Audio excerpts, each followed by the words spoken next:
With the exception of a handful of common threads, chief among them the plaintive vocals and haunting lyrics of frontman Mark Hollis, there is little to suggest that the 5 studio LPs comprising Talk Talk's body of work are the creation of the same band. Having begun their career with records that virtually epitomise the new wave era from which they emerged, the British group never looked back, making significant strides with each successive album in their pursuit of a wholly unique and uncategorizable sound, informed by elements of jazz, classical and ambient music. Their masterful final recordings, though commercially overlooked, possess a timeless quality rare in music of any genre.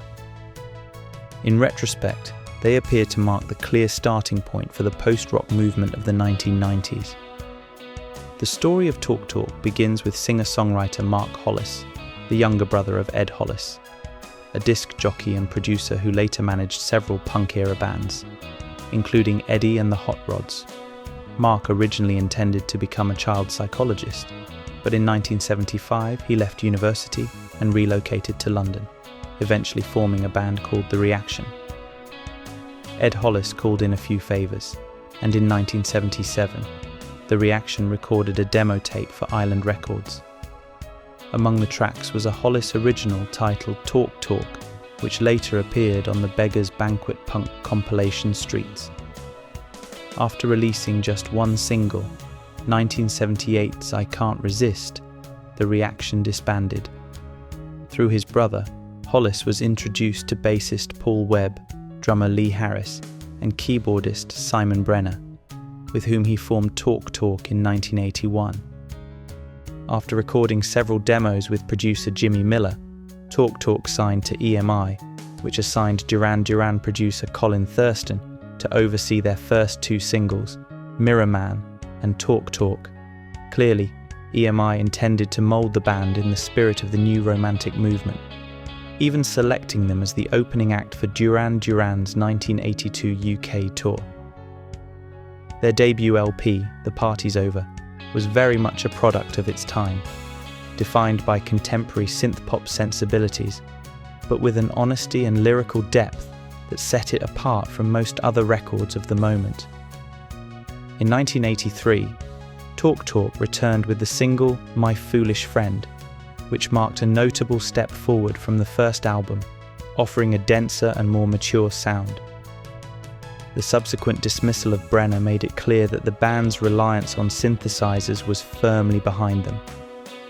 The rest of 1983 was devoted to writing and recording It's My Life, Talk Talk's breakthrough album. The pivotal development was the arrival of producer and multi-instrumentalist Tim Freeze-Green, who would remain an unofficial 4th member of the band for the remainder of its existence. In Freeze-Green, Hollis found the ideal partner to help realise his artistic ambitions. It's My Life represented a significant departure from The Party's Over, moving away from new wave conventions in favour of richer, more organic textures. The risk paid off. The title track became a hit on both sides of the Atlantic. Released in 1986, The Colour of Spring continued in this vein, and thanks to the success of Life's What You Make It and Give It Up, became Talk Talk's best-selling album to date. A major world tour followed, and EMI allocated a considerable budget for the group's next project. In 1987, Talk Talk began working on their 4th LP. EMI executives eagerly awaited the finished product, and continued to wait as the band laboured far beyond their deadline, with no clear end in sight.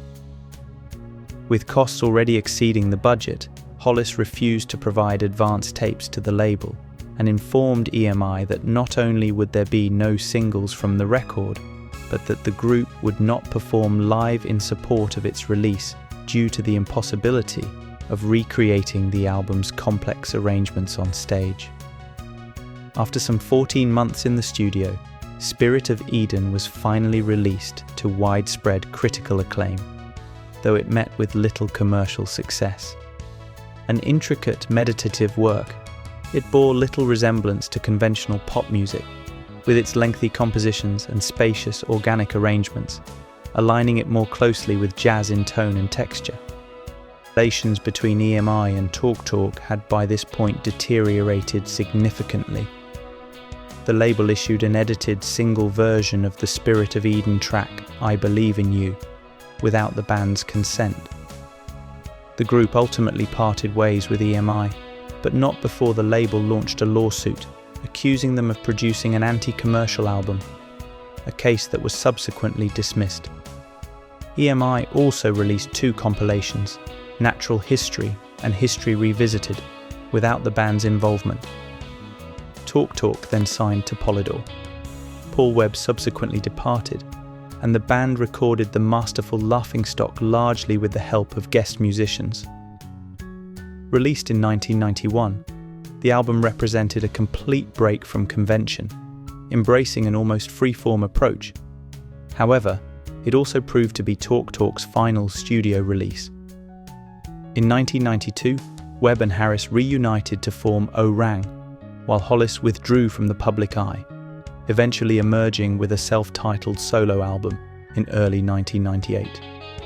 A live Talk Talk album, London 1986, was released in 1999. Mark Hollis passed away on 25 February 2019, following a brief illness.